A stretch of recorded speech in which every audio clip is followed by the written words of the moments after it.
learn about neonatal examination. Before examination of a newborn, we have to prepare something in our mind, because it's very important to maintain the hygiene and to take consent from the parents. So first word is to ensure hygiene. Always wash your hands with soap and water in 6 steps as recommended by World Health Organization. Then, just before touching the baby, you have to rub your hands with antiseptic solution. Due to COVID situation, I am now wearing gloves before examination, but usually if we use hand rub, no need of using gloves. Then, we have to take consent from the parents. And we have to do the examination usually in front of the parents in most of the times. Fourth point is to keep the baby during the examination in warm condition. Usually we practice these things by keeping the baby under a warmer during an examination with maintaining normal temperature, as you can see 36.5 to 37.5 degrees Celsius. But if it is not possible or it is in outpatient, then you can do the examination with the doors closed, or even in mother's lap with proper wrapping. Proper examination. Before examining the baby, we will expose the baby as much as possible. So as the baby, you can see, the baby is in a very our clinical word-oriented dress according to our country context. This baby's dress I am just opening, and the diaper area I want to keep the area short so that I can see as much as possible without exposing too much. Otherwise, the baby will become cold if you do not do the examination under the resin warmer. So the first point is look at the baby. You can look the baby from two sides. First, at the level of the baby, from the top. Another one is from the leg part. Usually, two sides are commonly practiced. From look, we can get an estimation about the color of the baby, the posture of the baby, any congenital abnormalities, any plaques, cannulations, or any extra tubing like oxygen, nasal tubes, catheters, or feeding tubes. So these come from look. Also, you can see if there is any tachypnea or chest retraction. You always have to be very opportunistic during newborn examination. Try to hear the sounds first. So take a stethoscope.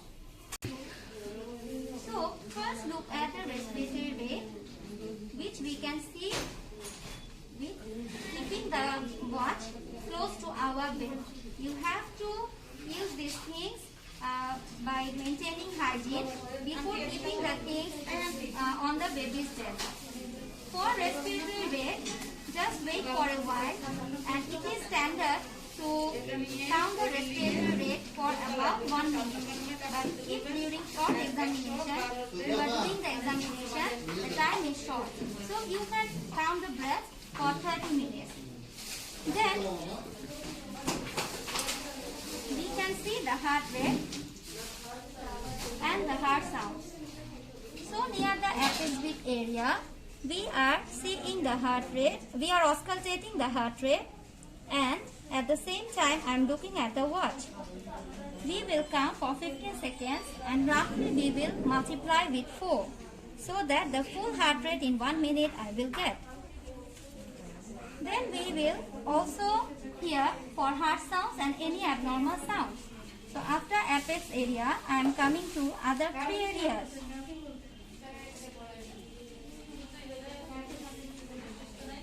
Along with the heart sounds, we will also have to see the lungs. So for lungs, we will see at least 2 areas in newborn.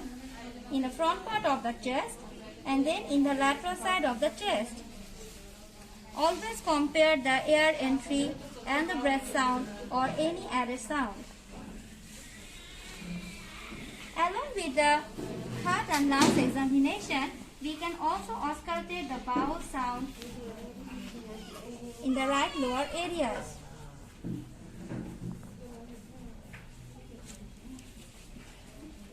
Newborn do the examination from top to bottom. So first, touch the baby's fontanelle, anterofontanelle, then sutures, postero-fontanelle, and then come to the back. In the ear, you can see for any extra folds or any abnormality. Then you can see to the eyes if it's open. Then in the nose, whether nasal septum deviated or not. Then in the mouth, we have to look for the cleft. You have to look very closely, and you will ask torchlight with the permission of the examiner to see the cleft. But if the baby has a big mouth opening, then you can see directly. So when the baby makes it up, the neck start. Then you look at the neck for any sternomastoid tumor or any thyroglossal swelling like goiter. Then palpate for the clavicle for any fracture. Then come to the skin of the hand and look at the skin softness, whether any signs for post-maturity. Also in the hand, if there is any pallor, jaundice, and sometimes any extra digit or any abnormality, if you can see, you have to note that. Then we can see the capillary refill time for 5 seconds, but we will see whether the blood comes within 3 seconds or not. 1001, 1002, 1003, 1004, 1005. 1006, 1007, 1008. So within 3 seconds, actually within very fast time, the blood again came to the same area. So this baby's CRT is less than 3 seconds.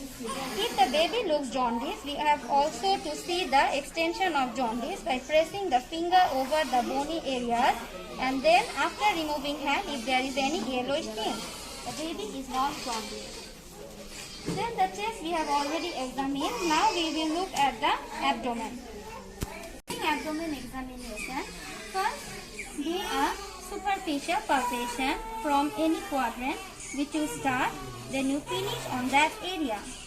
Then do a quick deep palpation.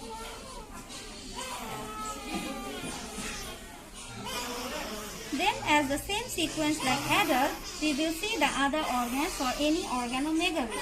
First, we will see for bladder, whether palpable or not.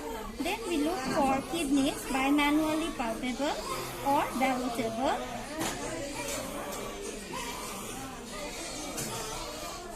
Then liver and spleen.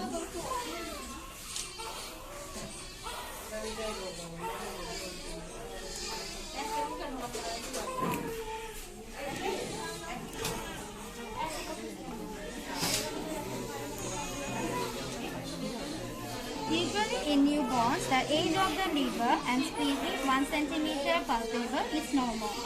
We will also see the umbilical area, whether any redness or any discharge is present or not.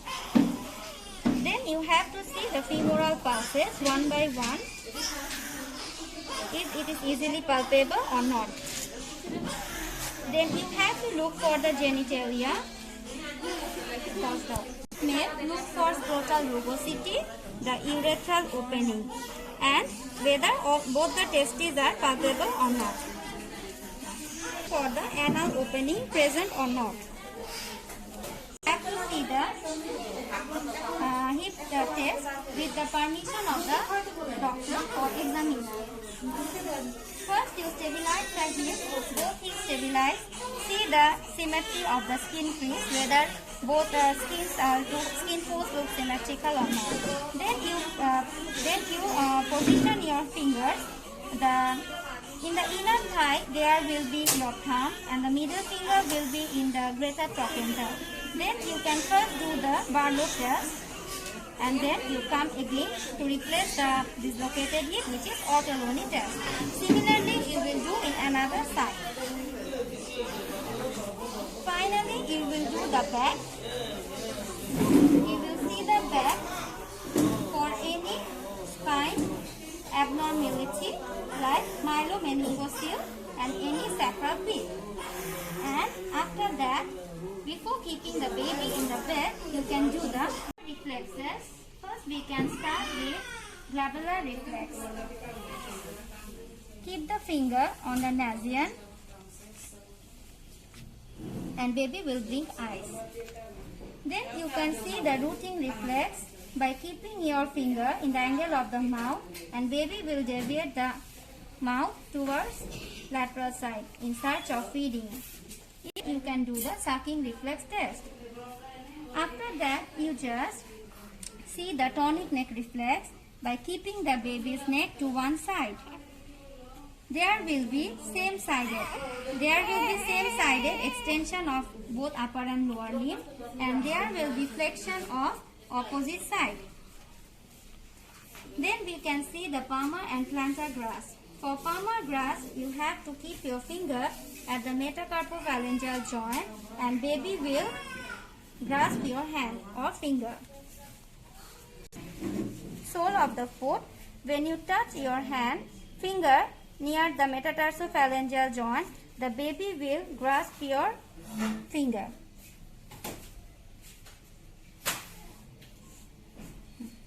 The Moro reflex. It is also known as startle reflex. Keep the baby's hand and arm supported in your right hand, and then just make the baby's head down to 30 degrees. You can see there is abduction followed by extension of the both limbs, and they are followed by flexion and adduction. Start. At the end of examination, dress the baby properly and ask for measuring anthropometry, which includes weight, length, OFC, and then took the temperature of the baby in Axilla